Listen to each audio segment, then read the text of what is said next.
Welcome back. ఇక సబర్ణ వర్గాల ప్రజల మద్దతు తనకు ఉందని, ప్రజల్లో వచ్చిన నిశ్శబ్ద విప్లవం తనకు గెలుపుకు కారణమవుతుందని చేవెళ్ల బీఆర్ఎస్ అభ్యర్థి కాసాని జ్ఞానేశ్వర్ ముదిరాజ్ అన్నారు. ఇక కేసీఆర్ 10 ఏళ్లలో చేసిన అభివృద్ధి సంక్షేమ పథకాలతో తన గెలుపు ఖాయమైందంటున్న కాసాని జ్ఞానేశ్వర్ ముదిరాజ్తో మా special correspondent Srikanth face to face. Chevella BRS అభ్యర్థి కాసాని జ్ఞానేశ్వర్ ముదిరాజ్ ప్రచారంలో దూసుకెళ్తున్నారని చెప్పవచ్చు. ఇప్పుడు ప్రచార సరళి ప్రజల్లో వస్తున్నటువంటి ఆదరణ గురించి ఆయన మాటల్లోనే తెలుసుకుందాం. సార్, మీరు ప్రచారం మొదలుపెట్టిన దగ్గర నుంచి ప్రజల్లో బలంగా వెళ్తున్నారు. కేసీఆర్ గారు మొదటి సభ మీ దగ్గర నుంచి స్టార్ట్ చేశారు. ఎట్లుంది సార్, ప్రజల్లో ఎట్లాంటి స్పందన వస్తుంది మీరు ప్రజల్లో తిరుగుతుంటే? ముందుగా నమస్కారం. మీరు బాగా గమనించాలి, ఎలక్షన్స్ ఒక రసవత్తరమైనటువంటి ఎలక్షన్స్. దీంట్లో ప్రధానంగా 2 విషయాలు చెప్పాలి. ఈసారి తెలంగాణలో నిశ్శబ్ద విప్లవం రాబోతుంది. ఊహించని రీతిలో రిజల్ట్ రాబోతుంది. మీరు చెప్పినట్టుగా పెద్దలు మాజీ ముఖ్యమంత్రి గారు కె చంద్రశేఖరరావు గారు మొట్టమొదట తెలంగాణలో ఎన్నికల సభ అనేది చివరిలో ప్రారంభమవుతుంది. ఫస్ట్ సభ చివరిలో అసలు ఊహించని రీతిలో, జనరల్గా మేము కూడా ఊహించని రీతిలో నలుమూలల నుండి, అన్ని గ్రామాల నుండి, ఎక్కడ వెహికల్ అంటే వెహికల్ కాకుండా పాదయాత్రతో నడుచుకుంటూ వచ్చుడు, ఆటోలలో వచ్చుడు, దేనికి చెప్తా తీసుకొని రావడం జరిగింది. మీరు బాగా గమనించాలి, గ్రౌండ్లో ఎంతమంది ఉందో 4 గంటల పబ్లిక్ రోడ్ల మీద. అది కాకుండా ప్రతి బస్సులలో కూర్చొని మన పోలీసులు కింద కూడా దించనీయాలి. గ్రౌండ్ పెట్టడం లేదు, ప్లేస్ లేదు, అక్కడనే మనం చేసినటువంటి సంఘటన. నేను ఎందుకంటున్నంటే, జనం మార్పు కోరుతున్నప్పుడు ఇలాంటి సంఘటనలు వస్తాయి. అందుకే నేను ఏమన్నా నిశ్శబ్ద విప్లవం అని ఎందుకు చెప్తున్నంటే, జనంలో నిశ్శబ్ద విప్లవం ఎప్పుడు వస్తుంది?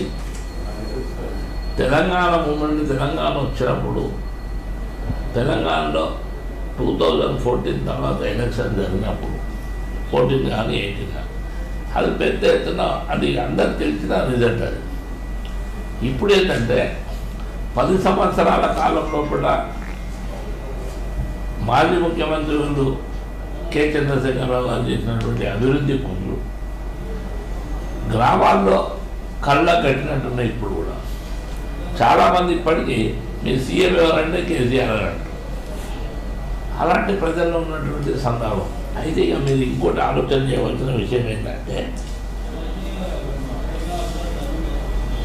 10 సంవత్సరాల కాలం ఒక దిక్కు, తర్వాత 4 నెలల కాలం ఒక దిక్కు, 4 ఏళ్ళు, ఇప్పుడు 5 నెలలకు కూడా వస్తుంది.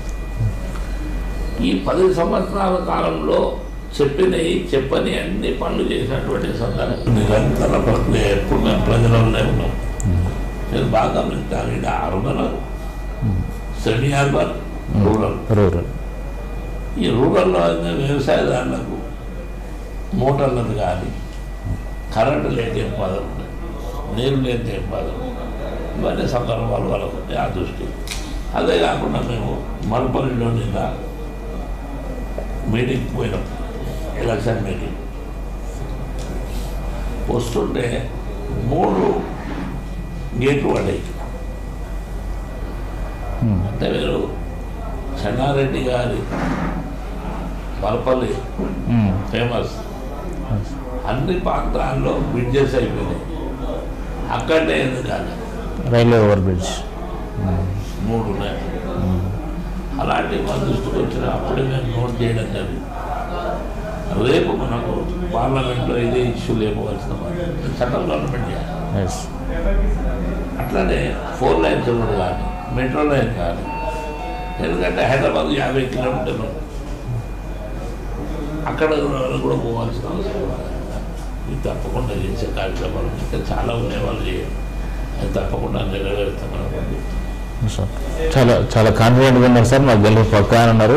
మెజారిటీ ఏమన్నా చెప్పగలుగుతారా సార్? కొంచెం మెజార్టీ ఎట్లుందమ్మా, రేపు 4 తారీఖు అయినాక చెప్తాం మెజార్టీ. కాన్ఫిడెంట్గా గెలుస్తాను. గెలుస్తున్నాం మనం. రైట్, కంగ్రాచులేషన్స్ సార్, మీకు all the best and congratulations. ఇది కాసాని జ్ఞానేశ్వర్ ముదిరాజ్ గారు చెప్తున్నది. బీఆర్ఎస్ జెండా ఖచ్చితంగా ఎగరేస్తాం. ఇంతకుముందు కొండ విశ్వేశ్వరరెడ్డి కానీ రంజిత్ రెడ్డి కానీ బీఆర్ఎస్ ఉండే గెలిచారు. మూడోసారి కూడా బీఆర్ఎస్ జెండా ఎగరేస్తారు. నేను బీసీలలో అటు ఆత్మగౌరవంగా ఉన్నాను, ఇటు టీచర్ సమస్యలు పరిష్కరించాను. అన్ని విధాల అన్ని వర్గాల సబ్బండ వర్గాల ప్రజల మద్దతు నాకుంది. నేను ఖచ్చితంగా గెలవబోతున్నాననే ధీమా వ్యక్తం చేస్తున్నారు.